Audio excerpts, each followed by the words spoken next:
देश की तरक्की के लिए हमें आपस में लड़ने के बजाय गरीबी, बीमारी और अज्ञानता से लड़ना चाहिए। नमस्कार दोस्तों, स्वागत है आपका मुकेश 24x7 यूट्यूब चैनल में।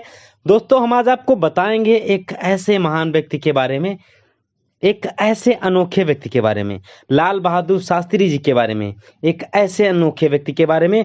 सरलता और सादगी की मिसाल भारत के दूसरे प्रधानमंत्री श्री लाल बहादुर शास्त्री का जन्म 2 अक्टूबर 1904 को उत्तर प्रदेश के मुगल सराय के रामनगर में एक साधारण परिवार में हुआ था। वह इतने मेधावी थे कि मात्र 10 साल की उम्र में उन्होंने छठी कक्षा उत्तीर्ण कर ली थी। आगे की पढ़ाई के लिए वे बनारस आ गए थे। विद्यार्थी जीवन में ही राष्ट्रभक्तों और शहीदों के बारे में पढ़ते हुए उन्होंने स्वतंत्रता संग्राम के विषय में विस्तार से जाना। इन्हीं दिनों जलियांवाला बाग की घटना के पश्चात छात्र आंदोलन की गति पकड़ ली गई और शास्त्री जी का हिस्सा बन गए।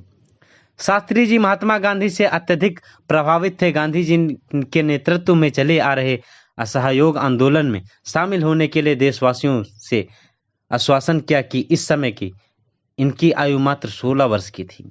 उन्होंने गांधी जी के आश्वासन पर अपनी पढ़ाई छोड़ देने का निर्णय भी किया और आंदोलन में हिस्सा लिया, जिसके चलते उन्होंने 1921 में जेल भी जाना पड़ा था। देश को स्वतंत्र कराने के लिए क्रम में उन्होंने अपने जीवन के 7 वर्ष कारावास जेल में गुजारने पड़े। आज़ादी के इन संघर्षों ने इन्हें पूर्णतः परिपक्व बना दिया। शास्त्री जी ने राजनीतिक में प्रवेश के माध्यम से देश की दिशा एवं दशा को बदलने का प्रयास किया। प्रस्तुति वर्ष 1937 में प्रांतीय विधानसभाओं को चुनाव में उन्होंने उत्तर प्रदेश विधानसभा की सदस्यता प्राप्त की। इसी क्रम में आज़ादी के पश्चात सत्ता में आई कांग्रेस ने राष्ट्रीय स्वतंत्रता संग्राम के नेता लाल बहादुर शास्त्री का महत्व समझ लिया। परिणाम स्वरूप वर्ष 1947 में उन्होंने उत्तर प्रदेश मंत्रिमंडल में मंत्री के रूप में शामिल कर लिया गया। वर्ष 1951 में वह पार्टी महासचिव बने। तत्पश्चात शास्त्री जी को रेलवे एवं यातायात के केंद्रीय मंत्री के रूप में चुना गया। किंतु इसी समय वर्ष 1955 में दक्षिण भारत में आरियल के समीप रेल दुर्घटना में कई लोग हताहत हुए, जिसके लिए स्वयं को जिम्मेदार मानते हुए उन्होंने रेल मंत्री के पद से इस्तीफा दे दिया था।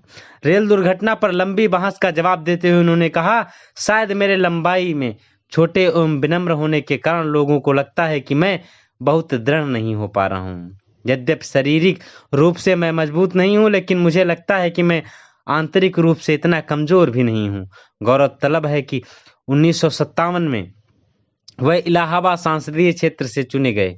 उन्होंने पुनः यातायात विभाग दिया गया और साथ ही साथ उद्योग और वाणिज्य विभागों का मंत्री भी बनाया गया। वर्ष 1961 में उन्होंने भारत के गृह मंत्री के रूप में और भ्रष्टाचार निरोधक समिति के लिए नियुक्त किया गया। इसी समय भारत चीन युद्ध से सकते थे आए नेहरू जी का साथ देने के लिए शास्त्री जी को बिना विभाग के मंत्री के रूप में मंत्रिमंडल में शामिल कर लिया गया। यहाँ शास्त्री जी ने भारत की जनता से अपील करते हुए कहा, जब हमारी स्वतंत्रता और अखंडता खतरे में है तो पूरी शक्ति से उससे चुनौती का मुकाबला करना ही एकमात्र कर्तव्य होता है।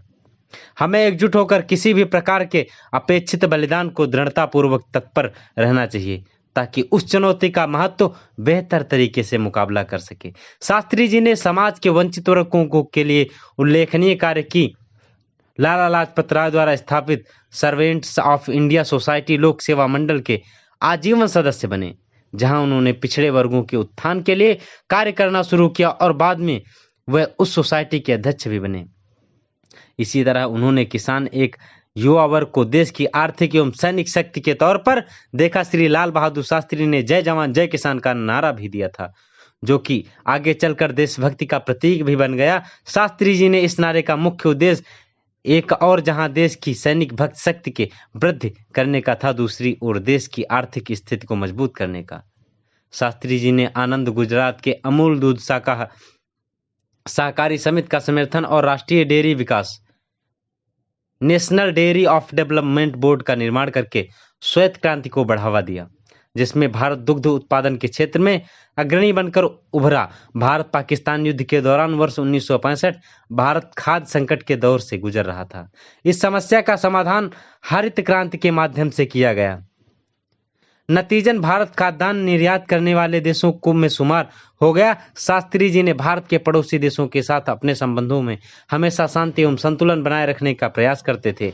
इसी प्रकार में भारत पाकिस्तान युद्ध 1965 के संबंध में ताशकंद तत्कालीन सोवियत संघ में सोवियत राष्ट्रपति की माध्य सभ्यता से भारत तथा पाकिस्तान में सुलह हुई, जिसके तहत 10 जनवरी 1966 पाकिस्तान के राष्ट्रपति मोहम्मद अयूब खान के साथ युद्ध को समाप्त करने हेतु ताशकंद को घोषणा पत्र पर हस्ताक्षर करवाए थे।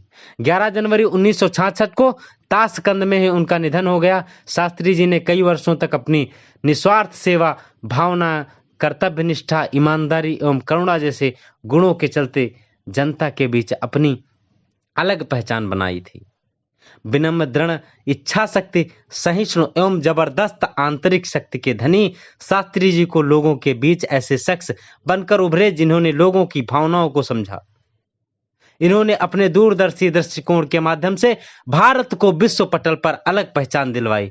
गांधी जी की राजनीतिक शिक्षाओं से प्रेरणा लेते हुए गांधी जी के लहजे से में ही एक बार उन्होंने कहा था कि मेहनत प्रार्थना करने के समान है। महात्मा गांधी महान विचारक थे, रखने वाले श्री लाल बहादुर शास्त्री भारतीय संस्कृति के श्रेष्ठ पहचान हैं और इन्होंने भारत को बहुत अच्छा कर बनाया। बहुत कुछ इन्होंने दिखाया, हम लोगों को प्रेरित किया। हमें शांति के लिए नहीं उतनी ही बहादुरी से लड़ना चाहिए जितना हम युद्ध में लड़ते हैं। हर काम की अपनी एक गरिमा है और हर काम को अपनी पूरी क्षमता से करने में ही संतोष मिलता है। ऐसी अमेजिंग और इंफॉर्मेटिव वीडियोस देखने के लिए मुकेश 24x7 यूट्यूब चैनल को लाइक, शेयर, सब्सक्राइब करना ना भूलें और कमेंट करके बताएं आपको वीडियो कैसा लगा। मिलते हैं हम आपको एक नई वीडियो के साथ में।